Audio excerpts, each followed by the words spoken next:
সম্প্রতি দেখা যাচ্ছে যে ফেসবুকে, অনলাইনে, ইউটিউবে একটি পোস্ট দেখা যায় এবং অনেকে মেসেঞ্জারে, হোয়াটসঅ্যাপে ফরওয়ার্ড করে থাকে। 2024 সালের 12ই মার্চ পহেলা রমজান। এই মেসেজটি যদি আপনি আরেকজনের কাছে শেয়ার করেন, 70টি মনের আশা পূরণ হবে, 70 বছরের গুনাহ মাফ হবে, 70টি স্বপ্নের বাস্তবায়ন হবে, 70টি মনের ভালো চাহিদাগুলো এগুলো পূরণ হবে। আর যদি এই মেসেজটি আপনি কারোর কাছে না পাঠান, নেগলেক্ট করেন, আপনার কপালে খারাপই আছে, তকদির নষ্ট হবে, আপনার বাচ্চা কাচ্চার ক্ষতি হতে পারে, বাড়ি ঘরে ক্ষতি হতে পারে, ব্যবসা বাণিজ্যে আয় উন্নতি কমে যেতে পারে। সবগুলো হচ্ছে কুসংস্কার, প্রথা।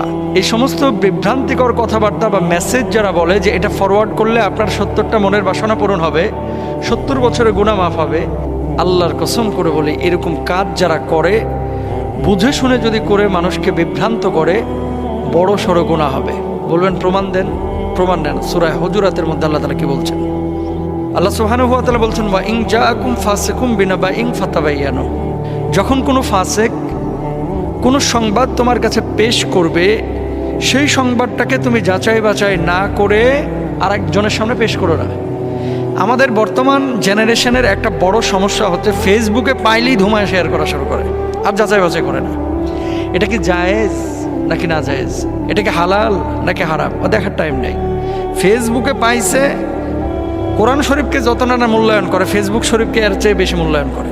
খেয়াল করে দেখেন, আউল বাউল ফাউল কিছু ইউটিউবার আছে, ওখান থেকে কদ্দুর কাট করে, ওখান থেকে কদ্দুর চুরি করে, ওখান থেকে কদ্দুর কাট করে, ওখান থেকে কদ্দুর চুরি করে, চুরি করে নিয়ে এসে কি বলে, এমন এমন বিভ্রান্তিকর নিউজ, সেটা ধর্মীয় ক্ষেত্রে হোক, রাষ্ট্রীয় ক্ষেত্রে হোক, ইউটিউব ফেসবুকে দিচ্ছে।